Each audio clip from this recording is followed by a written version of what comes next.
नमस्कार दर्शक बंधु। आज ये भिडियो जानिबा हाथ रे लुचि रही एक अक्षर एम विषय रे।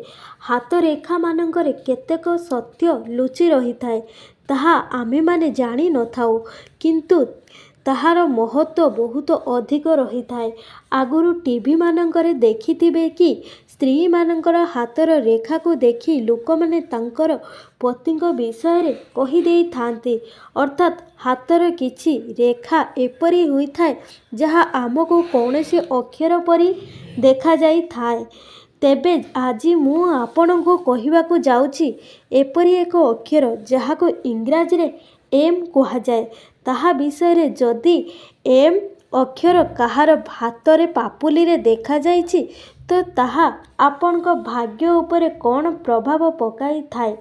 लाइफ लाइन रेखा, लव लाइन रेखा, हृदय रेखा एवं मैरेज लाइन रेखा, यही समस्त रेखा मिसिकरी किछि एही प्रकार जहाँकि एम अक्षर परी देखा जाई थाए। तो कौन होई थाए यार फल आमे माने सही विषय रे ही जानिबा।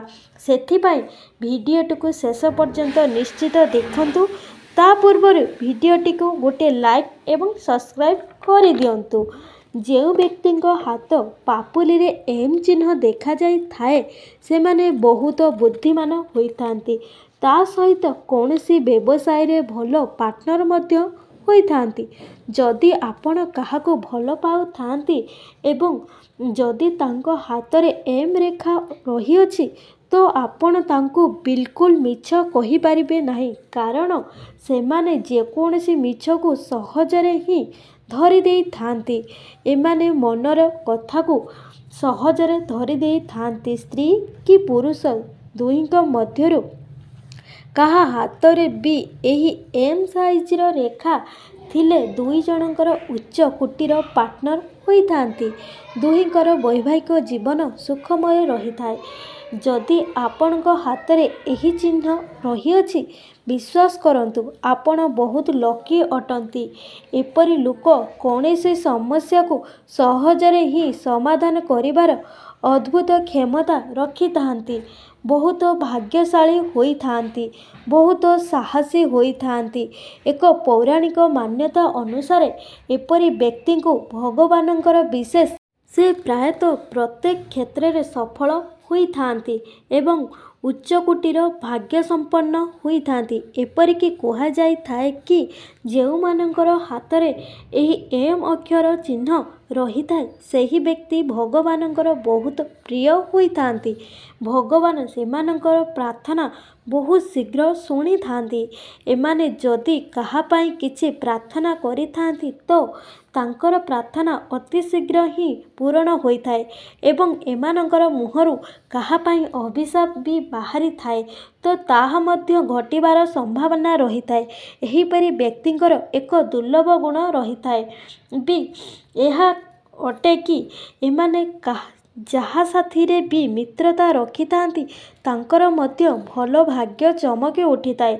अर्थात जदि आपणकर बॉयफ्रेंड कि गर्लफ्रेंड, वाइफ कि हजबैंड जहाँकर हाथ रे भी एम अक्षर रेखा रही थाए तो आपण जानि नियंतु कि ताहार कारणରୁ आपणकर भाग्य भी चमकी उठिबो। एवं जदि एहीपरि लोक जदि काहार मित्र भी होई थांती ताहारे मित्रंकर भाग्य भी बदली जाई थाए। सबुठार मुख्य कथाटी यह अटे कि जहाँ जानिबार अति आवश्यकता रही ताहला कि यह आंभ मानकर बाम हाथ रे रहिबा आवश्यक।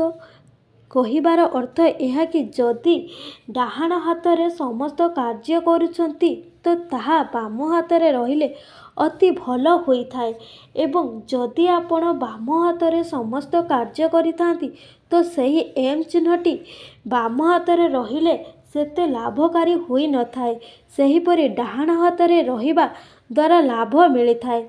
जदि यह कौनसी व्यक्तिंकर दुईटी हाथ रे रही थाए तो आउ कहिबो कौन, आपण निजे ही अनुभव करि परिबे କି ଆପଣଙ୍କ ସମସ୍ତଙ୍କ ତୁଳନାରେ କିପରି ଉଚ୍ଚ ସ୍ଥିତିରେ ରହିଛନ୍ତି। ଆପଣ ବହୁତ ଲକି ଅଟନ୍ତି। ଏହିପରି ଏମ୍ ଚିହ୍ନ ବହୁତ କମ୍ ଲୋକଙ୍କ ହାତରେ ଦେଖିବାକୁ ମିଳିଥାଏ। ଏହି ଚିହ୍ନ ରହିବା ବହୁତ ଲକି ଅଟେ। ଆପଣ ଆପଣଙ୍କ ଜୀବନରେ ପ୍ରତ୍ୟେକ କ୍ଷେତ୍ରରେ ସଫଳତା ପାଇବା ସହିତ ଆପଣଙ୍କର ଲାଇଫରେ ଧନ ଏବଂ ସୁଖ ସମୃଦ୍ଧିରେ କୌଣସି ଅଭାବ ରହିବ ନାହିଁ। ଆପଣଙ୍କର ହାତକୁ ଚେକ୍ କରିପାରନ୍ତି। ଯଦି ଆପଣଙ୍କର ହାତରେ ଏହିପରି କିଛି ଚିହ୍ନ ଦେଖାଯାଉଛି ତ ଜାଣି ନିଅନ୍ତୁ ଯେ ଆପଣ ଭଗବାନଙ୍କର ଅତି ପ୍ରିୟ ଅଟନ୍ତି। ଏପରିକି ଭଗବାନ ଆପଣଙ୍କୁ କିଛି ବିଶେଷ କାର୍ଯ୍ୟକୁ ପୂରଣ କରିବା ପାଇଁ ଆପଣଙ୍କୁ ଏହି ପୃଥିବୀ ପୃଷ୍ଠକୁ ପଠାଇଛନ୍ତି। ତେବେ ଆପଣଙ୍କୁ ଏହି ଭିଡ଼ିଓଟି କିପରି ଲାଗିଲା ନିଶ୍ଚୟ କମେଣ୍ଟ ମାଧ୍ୟମରେ ଜଣାଇବେ। ରହିଲି।